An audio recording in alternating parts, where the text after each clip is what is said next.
ನಮಸ್ಕಾರ ಸ್ನೇಹಿತರೆ, ಮಲ್ಲಪ್ರಭಾ ಈಸಿ ಕುಕಿಂಗ್ಗೆ ಸ್ವಾಗತ.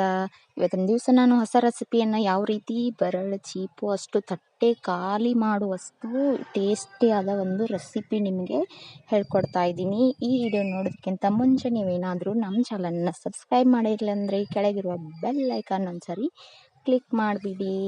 ಈ ವಿಡಿಯೋ ನೋಡುವಾಗ ನೀವೇನು ಯಾವುದೇ ರೀತಿ ಸ್ಕಿಪ್ ಮಾಡದೆ ನೋಡೋದ್ರಿಂದ ನನ್ನ ರೆಸಿಪಿ ಯಾವ ರೀತಿ ಮಾಡೇನು ಅನ್ನೋದು ನಿಮಗೆ ಗೊತ್ತಾಗ್ತದೆ.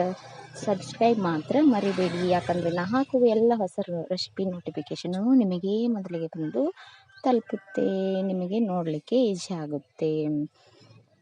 ನೋಡ್ರಿ, ಒಂದು ಕಟ್ಟು ನಾನಿಲ್ಲಿ ಮನೆಯಲ್ಲೇ ಬೆಳೆದಿರುವಂಥ ಪುದೀನ ಸೊಪ್ಪನ್ನು ನಾನು ಇಲ್ಲಿ ತೊಗೊಳ್ತಾ ಇದ್ದೀನಿ. ತೊಗೊಂಡು ಏನು ಮಾಡ್ತಾ ಇದ್ದೀನಿ, ಫುಲ್ ವಾಶ್ ಮಾಡಿಕೊಂಡು ನೀರಿನಲ್ಲಿ ಒಂದು ಮಿಕ್ಸಿ ಜಾರ್ನ ತೊಗೊಂಡು ಅದರೊಳಗೆ ಅದನ್ನು ಹಾಕ್ತಾ ಇದ್ದೀನಿ. ಹಾಕಿ ಸ್ವಲ್ಪ 2 ಬೆಳ್ಳುಳ್ಳಿಯನ್ನು ಹಾಕ್ತಾ ಇದ್ದೀನಿ, ಅರ್ಧ ಕೊಬ್ಬರಿಯನ್ನು ಹಾಕ್ತಾ ಇದ್ದೀನಿ, 1 ಬೌಲ್ ನಾನು ಪುಟಾಣಿಯನ್ನು ಹಾಕ್ತಾ ಇದ್ದೀನಿ.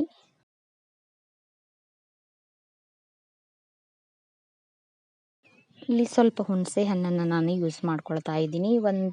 6 ಗ್ರೀನ್ ಚಿಲ್ಲಿ ಕೂಡ ನಾನು ಇಲ್ಲಿ ಹಾಕ್ತಾ ಇದ್ದೀನಿ. ಸ್ವಲ್ಪ 2 ಚಮಚ ಉಪ್ಪು ಹಾಕಿ ಸ್ವಲ್ಪ ವಾಟರ್ ಹಾಕಿ ನಾವಲ್ಲಿ ಮಿಕ್ಸಿ ಮಾಡ್ಕೊಳ್ಳೋಕ್ಕೆ ಇಟ್ಕೋಬೇಕು. ಒಂದು ಪಾತ್ರೆ ತಗೊಂಡು ಸೈಡ್ ಬೈ ಸ್ವಲ್ಪ 2 ಚಮಚ ಎಣ್ಣೆ ಹಾಕಿ ಅದಕ್ಕೆ ಸ್ವಲ್ಪ 1 ಚಮಚೆ ಜೀರಿಗೆ ಹಾಕಿ 1 ಚಮಚೆ ಸಾಸಿವೆ ಹಾಕಿ 4 ಪಲಾವ್ ಎಲೆಗಳನ್ನು ಹಾಕಿ ಇಟ್ಬಿಡಿ. ಸೈಡ್ಗೆ ನಾವು ಪೇಸ್ಟ್ ಮಾಡಿಕೊಂಡಂಥ ಪುದೀನ ಸೊಪ್ಪನ್ನು ಎಣ್ಣೆಯಲ್ಲಿ ಫ್ರೈ ಮಾಡ್ಕೋಬೇಕು. ಈ ಥರ ನೀಟಾಗಿ ಅದನ್ನು ಫ್ರೈ ಮಾಡ್ಕೋಬೇಕು. ಮಾಡ್ಕೊಂಡ ತಕ್ಷಣ ಸ್ವಲ್ಪ 2 ಗ್ಲಾಸ್ ನಾನು ಇಲ್ಲಿ ವಾಟರ್ನ ಹಾಕ್ತಾ ಇದ್ದೀನಿ. 1 ಸ್ಪೂನ್ ಸಕ್ಕರೆಯನ್ನು ಯೂಸ್ ಮಾಡ್ತಾ ಇದ್ದೀನಿ.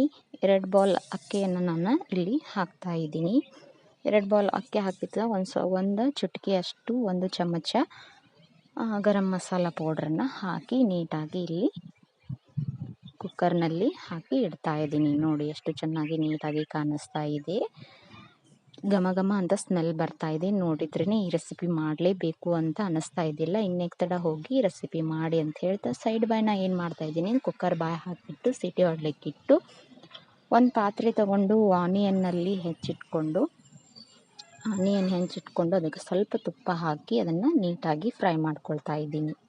ಪೂರ ಫ್ರೈ ಮಾಡಬೇಡಿ, ಸ್ವಲ್ಪ ಫ್ರೈ ಮಾಡಿ, ಅಂದರೆ ಸ್ವಲ್ಪ ಕುರು ಇದ್ದರೆ ಇನ್ನೂ ತುಪ್ಪ ಟೇಸ್ಟಾಗಿ ಅದು ಹತ್ತುತ್ತೆ. ಅದಕ್ಕೆ ಇಲ್ಲಿ ನೋಡಿ 2 ಸೀಟಿಯನ್ನು ನೀವು ಇಲ್ಲಿ ಹೊಡಿಬೇಕು. 2 ಸೀಟಿ ಆದ ತಕ್ಷಣ ನೀವೇನು ಮಾಡಬೇಕು, ಸ್ವಲ್ಪ ಸೈಡಿಗೆ ಎತ್ತಿಟ್ಟ ತಕ್ಷಣ ಈಗ ನೋಡಿ ರೈಸ್ ರೆಡಿ ಆಗಿದೆ. ನಾನು ಹಾಕಿಕೊಂಡಂಥ ಈ ಸೈಡ್ ಒಗ್ಗರಣೆ ಅಂದರೆ ಸ್ವಲ್ಪ ಗೋಡಂಬಿ ಕೂಡ ಹಾಕ್ಕೊಂಡ ಇದ್ದೀನಿ ಟೇಸ್ಟಿಗೆ.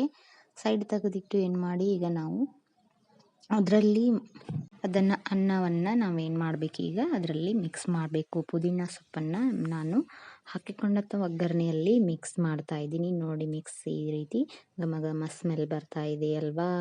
ಇನ್ನೇನು ತಡ, ನೀವು ಅಡುಗೆ ಮನೆಗೆ ಹೋಗಿ ನನ್ನ ರೆಸಿಪಿಯನ್ನು ಪುದೀನ ಸೊಪ್ಪಿನ ರೆಸಿಪಿಯನ್ನು ಮಾಡಿ ಅಂತ ಹೇಳ್ತಾ ಘಮ ಘಮ ಅನ್ನುವ ಟೇಸ್ಟ್ ಆಗಿರುವಂಥ ರೆಸಿಪಿ ಮಕ್ಕಳಿಗೂ ಮಾಡಿಕೊಡಿ ಮತ್ತು ನೀವು ತಿನ್ನಿ ಅಂತ ಹೇಳ್ತಾ, ಈ ರೆಸಿಪಿ ಇಷ್ಟ ಆದರೆ ಲೈಕ್ ಮಾಡಿ ಮತ್ತು ಶೇರ್ ಮಾಡಿ ಕಮೆಂಟ್ ಮಾಡಿ ಅಂತ ಹೇಳ್ತಾ,